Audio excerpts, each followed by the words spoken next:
Tonight, digging deeper into the mystery of nearly 2 decades of missing campaign finance reports. The reports belong to Rockingham County Sheriff Sam Page.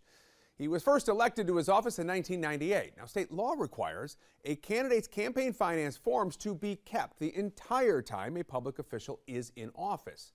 But when WBTV's chief investigative reporter Nick Ochsner tried to get Page's reports, he was told they didn't exist prior to 2017. And Nick joins us now here in studio to explain why these reports matter and why the missing reports are a problem. Let me just start with a basic question here. A reporter here in Charlotte, why are you looking into what's going on in these records in a small county north of Greensboro? Yeah, so Sam Page, longtime sheriff, he's a big name in the North Carolina Republican Party. Well, he is primarying Senate Republican leader Phil Berger. Phil Berger, arguably the most powerful man in North Carolina. And so someone from his own county is now going to challenge him. A known Republican name is going to challenge him. And so suddenly he's jumping right into the spotlight, and you know, it's time to ask questions about him. So when you started looking for these reports, what was the response you got? Well, initially I emailed the Rockingham County Board of Elections, who should have all these reports, and they said all of Sam Page's reports are online on the State Board of Elections website. And were they? Well, from 2017 forward. Okay. And I said, well, what about the rest of them? And you know, they're all required to be there since he ran and first got elected in 1998. And then they said, oh yeah, we don't have any of those.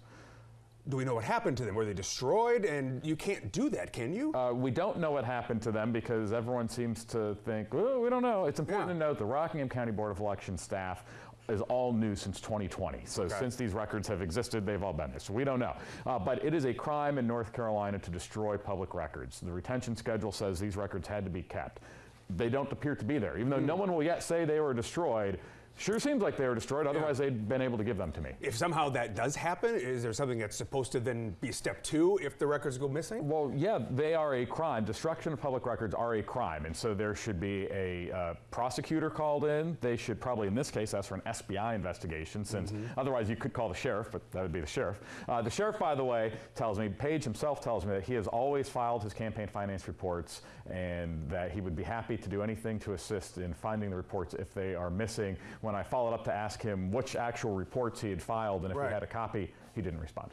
So is anyone doing anything about this at this point? The State Board of Elections says they're working with the county. The county elections director has stopped taking or responding to my emails, or substantively, her last one said, direct all your questions to the state now. The state says they have no evidence things were destroyed, even though they say also that it looks like things that aren't there should exist. And so no, functionally there's no criminal investigation despite the fact that records appeared to have been destroyed. And again, a reminder that these public records are important. This is how we sort of know what people who are running for office, who might be, you know, bankrolling them. That's exactly right. And so when we're looking at, again, the battle for one of the top seats in government in North Carolina, and we're looking at a decades-long sheriff, right? Who's paying the local sheriff is of vital importance, right? As we see all over the state. And now we don't know who contributed campaign contributions to the local sheriff in Rockingham County before 2017. Because you at home have a right to know these things. Yes, absolutely. Unless they've been